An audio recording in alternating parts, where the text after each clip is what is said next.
Kula badhe maknani 3 item sing diwaos wau Habib Hasan Al-Jufri. Kula maknani persis seperti yang saya dengar dari Syekhina Baibun Gus Yasin Ki Haji Maimun Zubair. Dados yang unik dari sistem beragama, Rasulullah Muhammad SAW itu jadi saksi kebenaran nabi-nabi sebelumnya itu menyampaikan risalah.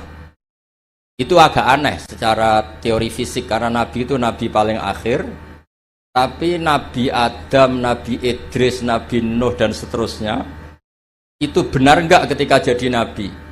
Ketika mereka melaksanakan tugas nubuah itu benar enggak? Itu kesaksiannya itu lewat Rasulullah SAW. Yaitu yang diterangkan dalam ayat fakaifa idza ji'na min kulli ummatin bisyahidi wa ji'na bika ala haula'i syahidan. Pulau niku mikir itu lama sekali. Jawabannya adalah rantai itu misalnya rantai pertama, terus ada kolong ya, ada kolong kedua, lingkaran ketiga, lingkaran keempat. Jika kualitas lingkaran itu, cincin rantai itu kualitasnya bagus, kedua bagus, ketiga bagus, maka ukuran semuanya sempurna itu tidak usah dicek satu persatu.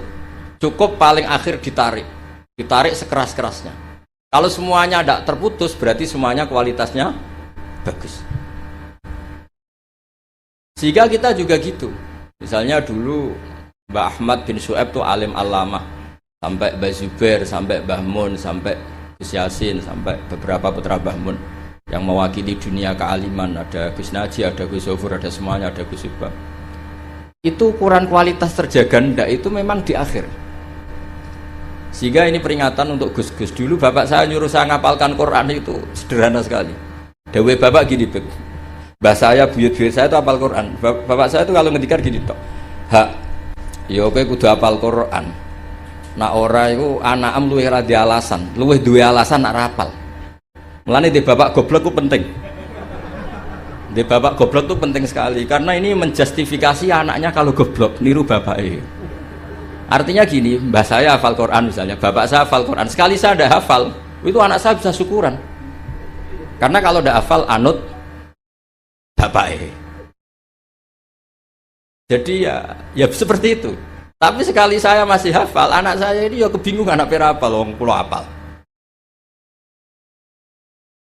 Boten niki boten nyindir, niki ngamuk, kersane orang itu harus mikir.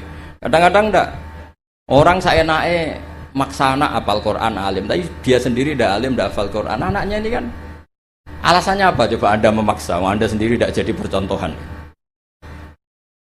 Sehingga tradisi nubuah ya seperti itu. Nabi Adam jadi nabi sukses melaksanakan tablignya Nabi Idris, Nabi Nuh dan seterusnya.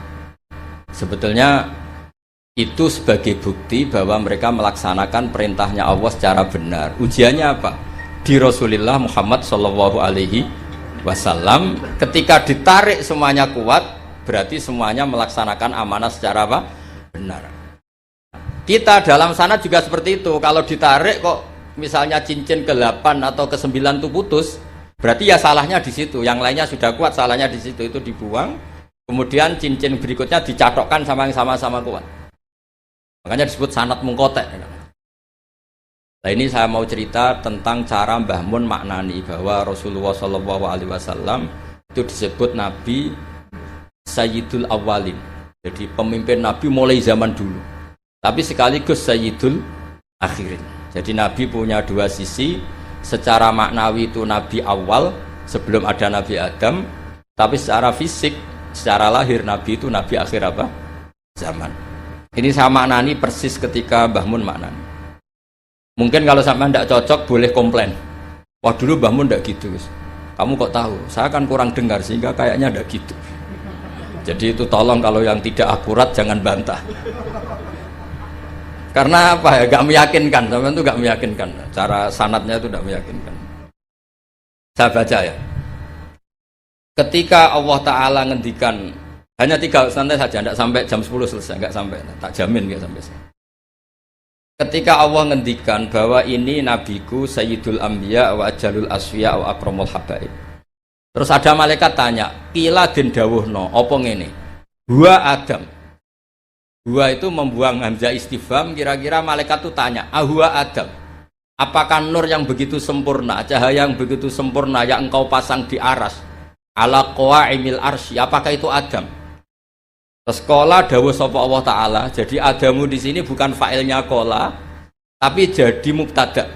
Jadi jawabnya kola dawuh sapa Allah Ta'ala, dawuh Adamu bihi uniluhu alal marotib. Jadi Adamu utai Nabi Adam bihi sebab hadan nur, yaitu Rasulullah Muhammad sallallahu alaihi wasallam, unilu ngekei ingsun hu ing Adam alal marotibi ing dhuwur-dhuwure derajat. Jadi kata Adam di sini bukan fa'ilnya kola, tapi kola jawab sapa Allah, jawab Adamu bihi uniluhu alal marotib. Itu bukan Adam. Justru Adam itu tertolong oleh nur itu. Gara-gara nur itu Adam memperoleh a'lal marotib. Nah, ini itu Bib Hasan. Malaikatnya ajak kipu. Jawab pertama sudah salah, diulang lagi. Kila huwa Nuh. Nggih gampil lho Gusti. Nak mboten Adam nggih berarti niku Nuh. Wis keliru cek ngoyel. Ini malaikat. Jadi ngeyel itu ya ana sanate karena malaikat dulu. Tapi mboten malaikat kados Jibril Mikail. Ini awamul malaikat. Jadi malaikat itu ada dua, ada awamul malaikah, itu ya kadang rodok berengkel ya, karena enggak malaikat papan atas. Nah malaikat yang ini yang ngendikan ataj'alu fiha mayusidu fiha wasfikut dima. Ini malaikat yang komplain ketika manusia jadi khalifah fil ard. Bukan akabirul malaikah kayak Jibril dan Mikail. Maka perlu dicatat malaikat itu ya ada dua kelas, ada kelas akabirul malaikah. Ini tidak pernah komplain, tidak pernah apa, semua perilakunya benar. Ada malaikat awamul malaikah, ini ya rodok-rodok kadang berengkel ya rodok tapi tidak sampai maksiat boten, tapi ya rodok-rodok berengkel. Makanya protes ataj'alu fiha mayufsidu fiha wasfikut. Gusti, coba keputusan engkau evaluasi lah, masa Adam mimpin manusia itu nanti anak turunnya kan ya bikin kerusakan di bumi, tolonglah dievaluasi lagi. Wong pangeran dikon apa? Wong gubernur ikon evaluasi tersinggung. Lah ini pangeran dikon apa? Ngevaluasi. Lah ini awamul malaikah, bukan Jibril, bukan Mikail, ya bukan Israel. Terus qila huwa Nuhun. Tadi kan malaikat jawab Adam itu salah, masih diulang lagi. Kalau ndak Adam ya berarti itu Nuh. Sekolah jawab sapa Allah, Nuhun itu Nabi Nuh bihi bihadan nur iku yanju minal gharq. Justru Nuh itu karena jasanya Nur Muhammad terbebas atau terselamatkan dari badai yanju bihi minal gharaqi wa yahliku man khalafahu minal ahli wal aqarib. Terus kila, ini masih ngotot lagi, jawab dua kali salah, masih nebak lagi. Kila huwa Ibrahim. Kalau Adam enggak bener, roh enggak bener, ya nur itu berarti Ibrahim. Cara kula sing dadi malaikat iku jawab pertama salah, pun Gusti niku sinten. Lah ini kiboten jawab salah aja nebak mah. Ya, kalau ndak Adam ya Nuh. Keliru lagi ya, kalau enggak Nuh ya Ibrahim. Ini rontok aneh malaikat nih. Kila didhawuhna pengene huwa hadan nur iku Ibrahim. Kala dawuh sapa Allah, Ibrahimu te Nabi Ibrahim sihi sebab anane Nur Muhammad iku taqumu dadi jumeneng atau dadi menang apa hujjatuhu. Argumentasine Nabi Ibrahim atau hujjah Ibrahim ala ubadil asnami ing atase pira-pira sing nyembah berhala wal kawabibi lan pira-pira perbintangan. Justru Ibrahim karena ada Nur Muhammad, dia punya kemampuan adu argumentasi mengalahkan para penyembah berhala dan perbintangan. Sekolah ini saking takdim kula teng Gus Yasin. Soale kula roe Gus Yasin niku putrane Mbah Mun. Kula mboten rawati roh nek beliau wakil gubernur mboten bagian kula. Jute nggih mboten ngangkat kula dadi pejabat Pemprov Jawa Tengah. Berarti taklem wakil gubernur nggih mboten nyafaati mun kula alam niki. Mboten drengki cerita mawon, mboten drengki. Karena niku kula senior Gus Yasin terus kula kalah nasab mbek putrane guru kula tapi menang tua kula. Itu dalam aturan fikih yang harus dimuliakan asan nuhum sing lebih nopo tua. Pemenang anak isrodok otak wato nus kudu wajib hormat. Lane sampean nak kalah nasab kudu menang umur. Menang umur suntune coplok wato-wato nus Gus Yasin kena kewajiban harus nopo hormat. Nah niki jelas menang nasab, menang umur, menang sekabianan biasa niku pun mboten saingan kita lah. Kula mboten kepengen ya kompetisi mek jenengan pun kalah segaba. Pun kalah lah. Tapi beliau dekat sama saya, pernah nilai kula teng dalem pas sama Habib Ahmad itu. Habib. Kula niku termasuk yang saya tiru dari Syekhina adalah ikramuhu lil habaib. Beliau begitu menghormati ahlul bait. Nggih niru kula nggih sak-isane kula nggih mboten sesempurna Mbah Mun. Kula nggih mboten kepen nyanyi Mbah Mun. Terus kula ra niru persis itu selain ra iso ya saking takzim guru kok disaingi mboten sae. Dadi nek gurune skore 9 ya sekene cukup 6 wis pokoke pantes-pantese ora persis napa guru. Mulane santri Anwar sing ra persis Mbah Mun niku tak anggap takzim. Mergo ora kepengin nyaingi kiyaine. Dadi kula niku ada santri Anwar ngaji kok Sulam Taufik terus kali-kali maca Wahab koyo Mbah Mun. Gak apik Gus, nyaingi guru wis. Tak biji apik. Lho kula di kanca sak kelas niki seksine Gus Yasin. Niku kula niku kan riyen terkenal pinter, mergi kula niku ya mun pinter melirin, kadose mun melirin pinter. Nggih cuma napa nggih orang pati diakui banyak pihak, tapi kula nggih mun pinter lah. Buktine sekolah nggih munggah terus. Kula di kanca niku kurang ajar tapi bener ya. Gus, nak pinter aja nemen-nemen, saleh aja nemen-nemen, kok swargamu awur Mbah Mun. Gak enak Gus sungkan. Masih terngiang-ngiang. Ora enak Gus, apa ngeloni widadari sungkan apa macam-macam sungkan. So ora usah Gus, soleh pas-pasan engko awur aku. Itu membentuk saya sampai sekarang. Sungkan lho swarga awur Kanjeng Nabi sungkan. Kepengen kula nggih beda kelas, kadang-kadang napa sowan. Ngawur mriyang. Iku nasihat ngawur tapi kula eling terus nganti saiki. Kula kadang nggih kepengin Gus soleh kados bangun kepengin agar eling nasihat itu. Ya lah, enggak usah lah. Pokoknya kalau Mbah Mun skornya 9 ya saya ngambil piro ya? 8 atau 7. Masuk ini setuju, aku setuju. Ya sampean kangen Mbah Mun sowan itu. Tapi juga sampai sak kamar. Oh sak nopo? Sak kelas lah. Dua Gus Yasin, milih sak kelas nopo bener. Milih budi sampean. Sak kelas nopo sak ngisore? Sak kelas itu resikonya 2, 1 ngelama, 2 sungkan. Jadi kadang-kadang nasihatnya ora jelas itu ya masuk akal. Ngono jelas kanca kula ora jelas, anggere rape munggah itu syafaat tok. Riyen di MGS itu ada sistem begini, ada kiai tukang nyafaati, namanya Kiai Fakih Gus. Itu kalau anak gak anak kelas ditanya. Cung, nak ra munggah kelas ki ape ning ndi? Terminal, Mbah. Wah, iku mesti diunggahno. Jare Mbah Fakih, aku ora kedosan aja iki dadi canakal meneh. Ngono iki ilmune kiai, mboten ilmune birokrasi. Tapi ana neh takoki, "Cung kene arah munggah ya apa?" Nggih kula baleni Mbah, ya ora munggah sing sabar.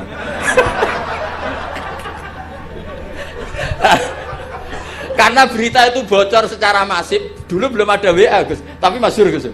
Itu angger ra munggah ya, engko nak ditakoki Mbah Fakih muni terminal. Nggih.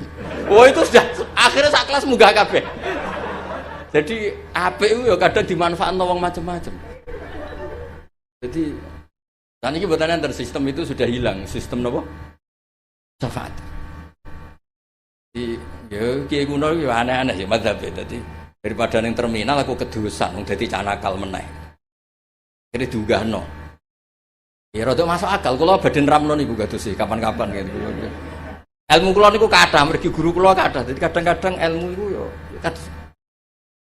Bapak kula niku di pondok ora pati kakan pelaturan. Jadi bapak kula kiai iku bengkel. Nek siap noto bocah mbulet ya ora usah dadi kiai. Mosok bengkel sing moro-rono mobil mewah, mobil waras, mesti sing rodok rusak. Ya kiai madzhabe macam-macam. Ya ana sing madzhab protektif, lan santri nakal-nakal iki pondok apa sarang. Sing sampean sing ngono. Kula wong saleh ra tau muni ngono. Dadi kiai iku ya butuh ijtihad. Wis pokoke ngoten lah, sampean oleh ra setuju lah wong kula ya ora maksum, iso wae salah. Cuma luwih sering sampean lah salah gitu. Kula pun ngajine pun kathah lah. Pun kula terusno. Mboten iki kula spesial karena takdim saya kepada Gus Yasin. Ini makna persis ketika saya ngaji sama Mbah Mun. Jadi lafat Adam Nuh itu bukan failnya kola. Kola jawab sapa Allah. Adamu utai Nabi Adam bi sebab anane Nur Muhammad iku uniluhu a'lal marotib seterusnya. Lho niku kula niku apal tiba, sampean ora usah ragu. Kula nggo kitab iku mau tawaduk tok, asline apal. Niki mboten sombong niki fakta. Nek sampean muni ra apal iku ora tawaduk, pancen ra apal. Dadi iku bedane kula mbek sampean. Mboten sampean ya apal cuma tawaduk mun ben sampean marem. Kila den dawuhno, iki malaikate ya rontok saenake. Wis jawab lira-kliru cek. Wa Musa. Nah Adam keliru, Nuh keliru, Ibrahim keliru, nggih berarti niku Musa. Jadi dereng nyerah ijek tebak-tebakan, kados kuis. Jawab ya. Terus kala dawuh sapa Allah Musa akhuhu.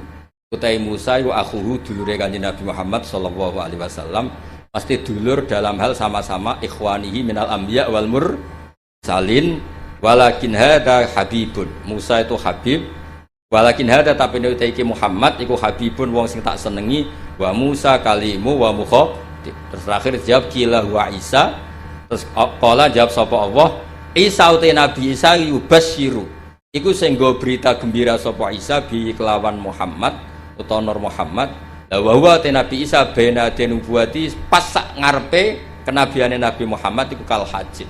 Kaya dene alis. Maksudnya Isa iku persis posisi sebelumnya Nur Muhammad sallallahu alaihi wasallam. Terus kula suwun kenangan ini penting sekali dari guru kita Kiai Haji Maimun Zubair. Karena konstruksi kenabian Rasulullah sallallahu alaihi wasallam niku unik. Mulane niki kula mangke badhe maos berjanji, terus terakhir kula maos beberapa bait dari Simtud Duror, terus sampun. Niki tesih wonten waktu pinten niki? Cek wonten 104 jam cukup lah, kanggo wong cerdas cukup. Nah, niki kanggo wong cerdas cukup. Kula tesih emot, niki rungokno tenan. Niki mboten guyon, tenan. Ketika Rasulullah Muhammad sallallahu alaihi wasallam memaklumatkan diri jadi nabi, itu problem utama itu nasab. Man huwa Muhammad hatta yadda'a annahu rasul rabbil alamin. Muhammad itu siapa? Kok bisa memaklumatkan diri kalau seorang dia adalah nabi? Karena syaratnya nabi itu harus cucu-cucunya nabi. Nabi itu tidak boleh anaknya orang yang tidak bernasab. Bukan karena Allah asobiyah, bukan. Sampaianlah dipimpin wong sing gak jelas asal usulnya itu ya rahasia. Justru Nabi dari putra Nabi, buyut-buyutnya Nabi itu bentuk penghormatan Allah, memilihkan Nabi itu dari klan terbaik, dari marga terbaik. Jadi kadang wong keliru, pangeran berarti asobiyah Gus, dadekno Nabi mesti turunan Nabi. Ya kowe sing keliru, kowe iku diregani pangeran. Misalnya tokoh sing mbok enut itu anake copet, kowe kan yo gengsi. Bocah diregani pangeran ora roh. Akhirnya sadar, iya wis apik ngono banyak. Jadi Nabi itu harus turunan. Nabi ini bukan berarti Allah itu asobiyah, justru Allah membuat penghormatan, memberi penghormatan pada kita. Bahwa orang yang kita ikuti turunannya orang baik, turunannya orang baik, turunannya orang baik, orang spesial dari turunan spesial, dari turunan spesial. Makanya keyakinannya ahli sunnah wal jamaah, bapak ibunya Nabi fil jannah. Semuanya fil jannah. Wa kaifala wa sayyidul akramu sallallahu alaihi wasallam wasitatuhul muntaqah. Nabi itu orang suci, masa lewat rahim yang najis? Jadi kalau suci ya lewat jalur suci supaya Nabi tidak terpapar apa? Najis. Makanya kita berpendapat nasyabun tahsibul ula bihulahu qallatadha nujumahal jauza habada ikdu sutati wa fakhari anta fihil yatimatul asma. Jadi babanya Nabi itu spesial. Nah, tapi ketika Nabi itu munculnya di Mekah, di mana saat itu adalah komunitas jahiliyah, itu orang-orang Yasrib. Yasrib itu suatu saat nanti jadi Madinah. Itu banyak yang ahli kitab. Itu mereka tanya, man huwa Muhammad? Muhammad itu siapa? Kenapa dia ngaku Nabi? Turunannya siapa? Karena indukan turunan Nabi itu ada di Israel, ada di Palestina, ada di Yerusalem lah, pokoknya bangsa itu lah. Negara nggak diakui kita. Palestina ning Quran ra ono bahasa Palestina, bingung ngadepi wong hasud tuh. Tapi ra usah dihadapi barno ya. Israel lah bahasa resminya zaman itu Israel. Akhirnya Allah menjelaskan fihi ayat bayyinatum maqam Ibrahim. Makanya dawuh Mbah Mun aja geman ninggal tiba ninggal berjanji. Meskipun beliau juga tidak pernah meninggalkan Simtud Duror. Akhirnya diterangkan oleh Said Berjanji. Wa ba'du fa'aqul huwa Muhammad bin Abdullah bin Abdul Muttalib wasmu Sayyidatul Hamdi khumitat khisaluhu saniyah. Mun niki kula jelas ra maca niki. Mboten kok niat ngetokno apal, yen kula apal tenan. Paling gak apa sapal ya apa, kok masalahe ya lali lang jeneng manusia. Jadi ditunjukkan bahwa Muhammad adalah turunan Nabi Ibrahim, itu ada jejak Ibrahim di situ. Fihi ayatum bayyinatum maqam Ibrahim. Akhirnya lalu buktinya apa kalau Muhammad turunan Ibrahim? Karena Ibrahim pernah hidup di Mekah. Dan ketika Nabi Ibrahim hidup, Ibrahim tidak menghentikan waladi. Kalau beliau menghentikan waladi, maka bisa saja anak turun Ismail tidak lagi di Mekah tapi kembali ke Palestina. Maka beliau menghentikan dzurri Yati. Akhirnya dibuktikan secara artefak sejarah. Di situ ada Sofa, ada Marwah, yaitu dua gunung yang ketika itu Hajar kesulitan nyari air untuk minumnya siapa? Ismail. Ada sekian bukti artefak bahwa Ibrahim punya anak Ismail dan ditempatkan di Mekah, inda baitikal muharram. Maka ketika itu diungkapkan oleh Quran, orang Yahudi tercengang dan banyak yang masuk Islam. Karena sekarang Muhammad sudah memenuhi kriteria seorang nabi. Amanah sudah, tabligh sudah, sidik semuanya sudah, termasuk asal-usul nasabnya. Nah, karena pentingnya asal-usul nasab ini, Sayyid berjanji di antara memulai mukaddimahnya dengan waba'du fa'akul huwa Muhammad bin Abdillah bin Abdil Muttalibi wasmuhu Syaibatul Hamdi khumidat khisaluhus saniyah. Terus diteruskan sampai wa'adna nubila roy bin intadzawil ulumin nasabiyah ila dzabihi Ismaila nisbatuhu wa muntam. Itu kayak apa pinternya Sayyid berjanji. Nah, bukti artefak di Mekah, di Ka'bah itu dulu ada namanya Babu Bani Syaibah. Itu nama lain dari Abdul Muthalib. Wasmuhu Syaibatul Hamdi. Maka saya masih ingat ketika banyak sekali saya ngikuti ngaji Mbah Mun, juga kadang-kadang dengarkan ngajinya Habib Lutfi di TV 9. Itu artefak atau ma'athirun nubuwah itu harus kita tetapkan. Kalau ndak, orang akan nganggap cerita Ibrahim itu fiktif. Maka dawuh Sayyid Muhammad, beliau mengapresiasi Al-Mamlakatul Arabiyah ketika tidak jadi gusur makom Ibrahim. Atas nama teknik matof itu kan pernah ingin digusur supaya lebih apa? Luas. Tapi ketika diingatkan banyak ulama itu jangan, karena itu bukti atharun min athari Ibrahim. Kalau itu dihilangkan nanti suatu saat orang tanya, buktinya apa kalau Ibrahim pernah di Mekah? Tapi dengan bukti artefak itu menjadi tercatat oleh sejarah fihi ayatum bayinat maqamu Ibrahim. Makam Ibrahim itu bukan maknanya kuburan, buatan batu yang pernah diinjek Nabi Wah. Nah, sekarang dibuktikan lagi ada artefak kedua, yaitu Hijir Ismail. Bahwa akhirnya Ismail itu tidak pulang, dia bikin kamar kecil yang namanya Hijir Ismail. Hijir itu kamar atau privasi. Nabi Ismail itu ya anak kecil, ya sudah, ya namanya anak kecil sudah ngerti Ka'bah itu sakral, nak nyancang wedus itu ya deket-deket Ka'bah, dia bikin kamar ya dekat Ka'bah, namanya Hijir apa? Ismail. Dan semua sejarah akhirnya tahu bahwa Ismail ya akhirnya nikah sama suku Jurhum, yang beliau tidak kembali lagi ke Palestina. Singkat cerita, sekarang suku Quraisy terbukti min dzurriyyati Ibrahim alaihis salam, dan sesuai definisi Nabi, kalau seorang Nabi harus turunan Nabi sinten Ibrahim. Ini di sini hebatnya Sayyid berjanji. Beliau mengarang begitu tertib untuk membuktikan silsilah nasabnya Rasulullah SAW.